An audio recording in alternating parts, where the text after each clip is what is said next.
Hello everyone, welcome back to our channel. आप देख रहे हैं शी टॉक एक्सपर्ट और मैं हूं health educator Megha. So friend, आज हम बात करने वाले हैं एक अनदर मेडिकल कंडीशन की, जिसको मेडिकल टर्म में यूट्राइन प्रोलैप्स बोला जाता है कि यूट्रस का खिसक जाना, डिसलोकेट हो जाना, या फिर आप बोल सकते हैं हिंदी में गर्भाशय का बाहर आ जाना। सो फ्रेंड, ये भी एक मेडिकल कंडीशन है। सो फ्रेंड, ये कुछ टाइम तक ये एज्ड महिलाओं में देखी जाती थी, जिनकी एज ज़्यादा है उन महिलाओं को देखने को मिल रहा था। बट फ्रेंड, ये इन दिनों में जो यंगस्टर हैं लड़कियां, उनमें भी ये प्रॉब्लम देखी जा रही है। सो इसके बारे में यदि आप जानते हैं या इसके बारे में पढ़ते हैं तो आप अपने आप को क्योर कर सकते हैं। आप स्टार्टिंग से ही यदि इन प्रॉब्लम को, यूट्रस की प्रॉब्लम को क्योर करते हैं, सो आप इसका प्रिवेंशन कर सकते हैं इन सारी प्रॉब्लम से, और साथ ही आपको ये सारी जितने भी कॉम्प्लिकेशंस हैं यूट्रस की, उससे बच सकते हैं।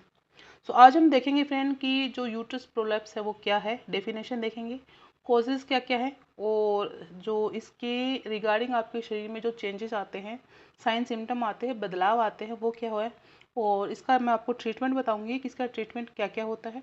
और नेक्स्ट वन देखेंगे फ्रेंड, इसको प्रिवेंशन कैसे किया जाए इसका, या फिर आप इसको क्योर कैसे कर सकते हैं नेचुरली घर में बैठ के ही। सो फ्रेंड, ये सारी चीज़ें हम इस वीडियो के तहत हम डिस्कस करेंगे। सो आई होप फ्रेंड आपको इससे काफ़ी इन्फॉर्मेशन मिलेगी। तो चलिए फ्रेंड, देख लेते हैं आज का हमारा वीडियो। तो फ्रेंड, आज का हमारा टॉपिक है यूट्राइन प्रोलैप्स होना, गर्भाशय के खिसक जाना, बाहर आ जाना। सो फ्रेंड, ये जो वाजाइनल कैनाल के अंदर अगर आप डिसलोकेट होके बाहर आ जाता है, सो उसको मेडिकल टर्म में यूट्रस प्रोलैप्स बोला जाता है। यानी कि किसी भी तरह से यूट्रस का या गर्भाशय का खिसक के बाहर की ओर आ जाना यूट्राइन प्रोलैप्स बोला जाता है। ओके। सो फ्रेंड, अब इसकी बात करते हैं कि जो ये कंडीशन है, जो यूट्राइन प्रोलैप्स है, इसके साइन सिम्टम क्या क्या हैं, आपके शरीर पे कौन कौन से लक्षण दिखाई देंगे। अगर वैसे तो लक्षण महिलाओं में अलग अलग होते हैं, बट कुछ ऐसे ओवरऑल कुछ महिलाओं में दिखाई देते हैं, कुछ में नहीं दिखाई देते हैं। बट फ्रेंड, जो आमतौर पर जो लक्षण उभर के आते हैं इस प्रॉब्लम के, वो है आपकी पेल्विक फ्लोर में पेन होना।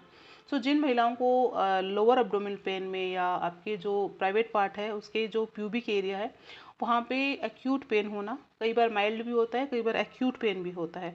सो ये एक स्ट्रॉन्ग इंडिकेशन होता है प्रोलैप्स का। ठीक है। नेक्स्ट वन है friend, pen during sex. So friend, ये और भी प्रॉब्लम का साइन सिम्टम है, और ये फ्रेंड जो प्रोलैप्स होता है, जो यूट्राइन प्रोलैप्स है, उसका भी स्ट्रॉन्ग इंडिकेशन है। इसके अलावा फ्रेंड, जो ज़्यादातर महिलाओं में देखा जाता है वो होता है कॉन्स्टिपेशन। कॉन्स्टिपेशन यानी कि आपका जो मोशन है वो इजीली पास ना होना। सो इनके जो पेशेंट होते हैं, जो प्रोलैप्स के यूट्रस प्रोलैप्स के जो पेशेंट्स होते हैं जिनमें ये कंडीशन पाई जाती है, सो उनको काफ़ी सीवियर तरह का कॉन्स्टिपेशन स्टार्ट हो जाता है, उनको कॉन्स्टिपेशन रहना स्टार्ट हो जाता है। नेक्स्ट वन है फ्रेंड कि यूरिनरी इनकॉन्टिनेंस। यूरिनरी इनकॉन्टिनेंस का मतलब होता है कि जैसे ही आप कोई फिजिकल एक्टिविटी करते हैं, आप कोई भी हंसते हैं, खांसते हैं, छींकते हैं, कोई फिजिकल हैवी फिजिकल एक्टिविटी करते हैं, तो आपके वहाँ से यूरिन का पास हो जाना, सो ये आप कंट्रोल नहीं कर सकते, ये इनवॉलेंट्री होता है। सो यहाँ पे आप इसको कंट्रोल नहीं कर पाएंगे। सो ये भी फ्रेंड एक स्ट्रॉन्ग इंडिकेशन होता है यूट्रस प्रोलैप्स का। सो इसके अलावा भी फ्रेंड, आपके यूरिन में किसी भी तरह का प्रॉब्लम हो रही है, आप पास नहीं कर पा रहे, आपको बार बार अर्ज आ रहा है, प्रॉब्लम आ रही है, सो ये सारे सिम्टम फ्रेंड इंडिकेट करते हैं, स्ट्रॉन्ग इंडिकेशन होते हैं जो यूट्रस प्रोलैप्स। अब बात करेंगे फ्रेंड, इसके कॉजेज क्या क्या है, इसके रिस्क फैक्टर क्या क्या है, कौन कौन से महिलाएं इसके रिस्क फैक्टर में है, या किन महिलाओं को ये ज़्यादा होता है। तो सबसे पहले तो मैंने फ्रेंड अभी बताया कि जो एज जो इसका होता है वो मेन फैक्टर होता है। एज जितनी मोनोपोज के आसपास ये महिलाओं में ज़्यादा देखा जाता है, या 40 to 50 प्लस की जो महिलाएं होती हैं उनमें ये कंडीशन ज़्यादा देखने को मिल रही है। बट फ्रेंड, ये आज के टाइम में यंगर गर्ल्स हैं उनको भी हो रहा है, क्योंकि उनकी लाइफस्टाइल पूर होने की वजह से, स्ट्रेस होने की वजह से, जो लोअर पार्ट है उसका जो पेल्विक फ्लोर है वो मजबूत ना होने की वजह से, सो ये यंगस्टर में भी देखा जा रहा है। सो वैसे तो इसका मेन रिस्क फैक्टर में फ्रेंड जो एजिंग की प्रोसेस इसमें ज़्यादा होती है, जिनकी ज़्यादा एज होती है उनको ये प्रॉब्लम ज़्यादा होती है। सेकेंड चीज़ है फ्रेंड, उन महिलाओं के लिए जिन्होंने मल्टीपल डिलीवरीज दी हैं, या जिन्होंने काफ़ी पेनफुल डिलीवरीज दी हैं, मल्टीपल डिलीवरीज दी हैं, या चाइल्ड बर्थ के बाद में, हैवी चाइल्ड के बाद में, तो इनकी वजह से जो पेल्विक फ्लोर है वो कमज़ोर हो जाता है, वीक हो जाता है, पेल्विक फ्लोर के जो मसल्स हैं वो वर्किंग कंडीशन में नहीं होती और उसके बाद भी महिला एक्टिव नहीं रहती, एक्सरसाइज नहीं करती, स्ट्रॉन्ग नहीं करती है पेल्विक मसल को। तो फ्रेंड इसकी वजह से भी महिलाओं का जो लोअर पार्ट है उसकी मसल्स वीक हो जाती है, वो पार्ट वीक हो जाता है। तो वहाँ पे भी जो चांसेस है वो काफ़ी हाई होते हैं। सो ठीक है, जिनका लोअर एब्डोमेन या जिनका लोअर पार्ट अगर कमज़ोर है तो उन महिलाओं में फ्रेंड ये प्रॉब्लम ज़्यादा देखने को मिलती है। नेक्स्ट वन है फ्रेंड मेनोपॉज। जिन महिलाओं को मेनोपॉज हो गया है, मेनोपॉज में आने वाली है, तो उन जो महिलाएं हैं वो भी काफ़ी रिस्क फैक्टर में है, क्योंकि वहाँ पे फ्रेंड जो एस्ट्रोजन हार्मोन है उसका डिक्लाइन होता है, एस्ट्रोजन अपने डिक्लाइन पे होता है। दैट्स वाई जो मसल्स हैं वो कम होती हैं, मसल की ग्रोथ कम होती है, उनके जो टिश्यूज़ हैं, लिगामेंट्स हैं वो कमज़ोर हो जाते हैं।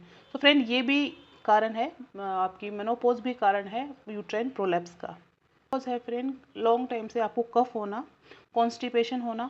तो जिन महिलाओं को कफ है, लॉन्ग टाइम से कॉन्स्टिपेशन है, आपको यूरिन में प्रॉब्लम हो रही है, आपको मोशन में प्रॉब्लम हो रही है, तो फ्रेंड इनकी वजह से भी महिलाओं को ये प्रॉब्लम हो सकती है।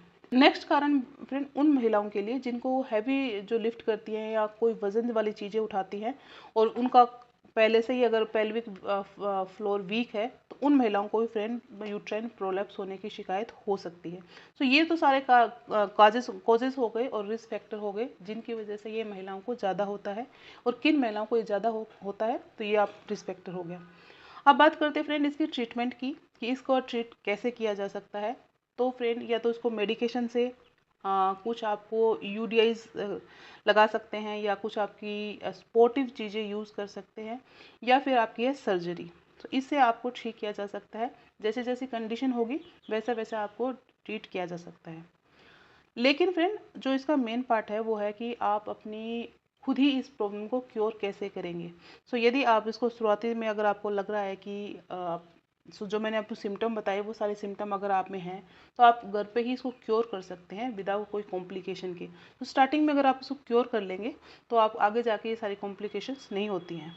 करेंगे फिर हम क्योर की, किसको क्योर कैसे करें, नॉन सर्जिकल की, कि बिना सर्जरी के भी आप इसको ठीक कैसे करें, आप अपनी मांसपेशियों को मजबूत कैसे करें।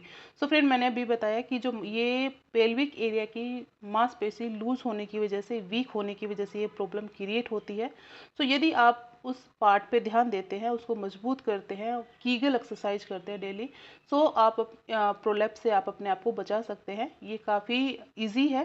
सो यदि आप मांसपेशियों को स्ट्रॉन्ग कर लेते हैं, वर्किंग कंडीशन में करते हैं, वहाँ पे ब्लड सप्लाई बढ़ाते हैं, तो ये कभी ऐसा आपके साथ ऐसा नहीं होगा। सो इसका जो रिस्क फैक्टर है वो कम हो जाएगा। नेक्स्ट चीज़ है फ्रेंड डाइट एंड लाइफस्टाइल। क्योंकि फ्रेंड जो यूट्रस की जितनी भी प्रॉब्लम्स हैं वो लाइफ और डाइट और लाइफस्टाइल की वजह से भी पूर्ण हो रही है। तो यदि आप अपनी डाइट को स्ट्रॉन्ग करते हैं, बैलेंस करते हैं, लाइफस्टाइल को अच्छा करते हैं, तो आप इन कंडीशन से, इन कॉम्प्लिकेशन से बच सकते हैं। नेक्स्ट वन चीज़ है फ्रेंड वजाइनल सपोर्ट डिवाइस।